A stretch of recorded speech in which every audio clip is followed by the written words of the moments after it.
안녕하세요. 인터스토리입니다. 여러분 혹시 삼선하면 어떤 게 떠오르시나요? 삼선 슬리퍼, 삼선 산모기, 삼선 짬뽕 등 다양한 삼선 관련 제품들이 있죠. 그런데 보통 가장 먼저 떠오르는 브랜드는 바로 아디다스가 아닐까 싶습니다. 한때 글로벌 스포츠 브랜드 세계 2위까지 올랐던 아디다스가 최근 한국 시장에서는 뉴발란스에 밀려 3위로 주저앉았다고 해요. 그런데 단순히 브랜드 인기가 예전만 못한 게 아니라 아디다스 코리아의 갑질 논란까지 커지면서 상황이 심각해지고 있다고 합니다. 오늘은 왜 아디다스가 한국에서 이런 위기를 겪고 있는지, 그리고 점주들은 어떤 어려움을 겪고 있는지 함께 살펴보겠습니다. 1990년대부터 2000년대까지 아디다스의 삼성 트레이닝복과 운동화는 한국에서 국민템이라고 불릴 정도로 엄청난 인기를 누렸습니다. 힙합 문화와 스트리트 패션이 뜨면서 삼선 트랙탑과 트랙 팬츠를 입은 사람들이 길거리 어디서나 보이는데요. 삼선 디자인은 아디다스의 아이코닉한 심볼이었고 젊은 층 사이에서는 이건 필수 아이템이야 하는 분위기가 있었습니다. 아디다스가 세계적인 스포츠 스타들과 협업한 것도 브랜드 가치를 크게 높였습니다. 리오넬 메시, 데이비드 베컴, 그리고 손흥민 같은 선수들이 아디다스 제품을 신고 뛰는 모습을 보면서 많은 팬들이 아디다스를 멋지고 성능 좋은 브랜드로 인식했습니다. 특히 손흥민 선수는 15년 넘게 아디다스와 파트너십을 이어오며 본인 이름을 딴 축구화까지 출시했습니다. 슈퍼스타 스탠 스미스, 프레데터 축구화는 아디다스를 대표하는 인기 모델들입니다. 슈퍼스타와 스탠 스미스는 클래식한 디자인으로 꾸준히 사랑받아왔고, 프레데터 축구화는 혁신적인 기술력이 돋보여 많은 축구 선수들의 선택을 받았죠. 1990년대 후반부터 2010년대까지 한국 시장에서 아디다스와 나이키는 오랫동안 라이벌 구도를 형성해 왔습니다. 아디다스는 축구 분야에서 강세가 있었고 나이키는 농구와 스트리트 패션을 장악하면서 두 브랜드가 양강 체제를 이끌었죠. 하지만 시간이 지나면서 패션 트렌드가 변하고 나이키의 공격적인 마케팅까지 더해져서 두 브랜드 간 격차가 벌어지기 시작했습니다. 아디다스는 뉴발란스에도 밀려 한국 시장에서 3위로 내려앉았는데, 이는 오프라인 점주들과의 갈등과 이지 모델의 악성 재고 문제 등이 복합적으로 작용한 결과라는 분석이 많습니다. 결과적으로 2023년 매출 기준으로 나이키는 약 2조 원, 뉴발란스는 약 9천억 원, 그리고 아디다스는 약 7천억 원을 기록했습니다. 하지만 그렇다고 아디다스가 완전히 주저앉은 건 아닙니다. 2022년 초부터 레트로 열풍이 불며 최근에는 삼바, 가젯, 페지알과 같은 복고풍 스니커즈를 내놓으며 다시 주목받고 있습니다. 특히 블랙핑크 제니가 삼바를 신은 이후로 여성 사이즈가 품절될 정도로 인기가 폭발했는데요. 그 덕분에 리셀 시장에서도 가격이 치솟고 있습니다.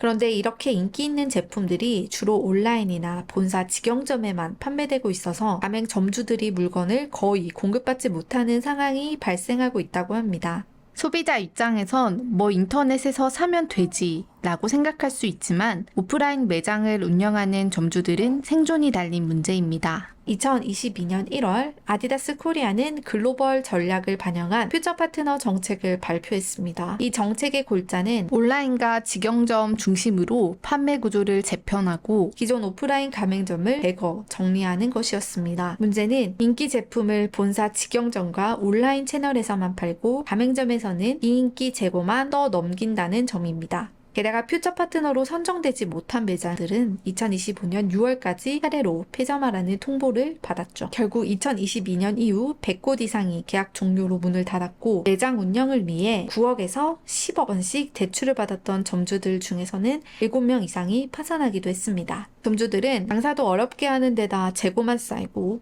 폐점할 때는 위약금까지 떠안아야 한다며 강하게 반발하고 있습니다. 이러한 사태는 더 이상 단순히 브랜드 위상이 떨어질 정도가 아니라 점주들의 생계가 직접적으로 흔들리는 심각한 사회적 문제로 번지고 있습니다. 2022년 점주들은 본사 가맹사업법 위반으로 공정거래위원회에 신고했습니다. 점주들은 본사의 이런 행태가 가맹사업법 위반이라고 주장했지만 2023년 공정거래위원회가 아디다스 코리아와의 점주들의 관계를 가맹점이 아닌 대리점으로 입장으로 봐서 가맹사업법 적용은 어렵다고 판단했습니다. 그런데 정작 점주들의 말에 따르면 대리점이라고 하면 점주에게 가격 결정권이라도 있어야 하는데 사실상 본사가 다 통제한다. 그래서 우리는 가맹점이라고 생각한다 라고 말하고 있으며 이 쟁점이 2023년 말부터 공정위에서 다시 조사 중이라고 합니다. 2023년 10월 21일 국회 정무위원회 국정감사에서 피터각 아디다스 코리아 대표가 증인으로 출석했습니다. 피터각 아디다스 코리아 대표가 국정감사에 나왔을 때 영어로만 답변하고 주머니에 손을 넣은 채 질의에 응하는 태도를 보여서 국회의원들의 반발을 샀습니다. 의원들은 작년엔 한국어 잘하시더니 왜 이번엔 갑자기 영어만 쓰시냐, 국회를 무시하는 거 아니냐 라며 거세게 비판했는데요. 이런 태도 때문에 국회 모욕죄까지 거론되고 있다고 합니다. 현재 아디다스 코리아의 점주들은 협의회를 만들고 공정위와 정부기관에 불만을 보이고 있습니다. 브랜드 전환을 고민하는 점주들도 있는데 마침 뉴발란스나 퓨마와 같은 브랜드들이 대체 옵션으로 떠오르고 있습니다. 문제는 본사는 퓨처 파트너 정책을 계속 추진할 계획이고 기존 계약이 해지된 매장들은 폐점을 해야 하는 상황이라 갈등이 쉽게 해결될 것 같진 않습니다. 점주들의 피해가 늘면서 법적 분쟁이 길어질 수밖에 없겠죠. 결국 아디다스의 이번 갑질 논란은 단순히 브랜드의 위상이 떨어졌다는 문제가 아니라 실제로 매장 점주들의 생계와 직결된 심각한 상황이라고 볼 수 있습니다. 소비자 입장에서도 브랜드의 이미지는 한번 나빠지면 회복하기가 어려운 법이죠.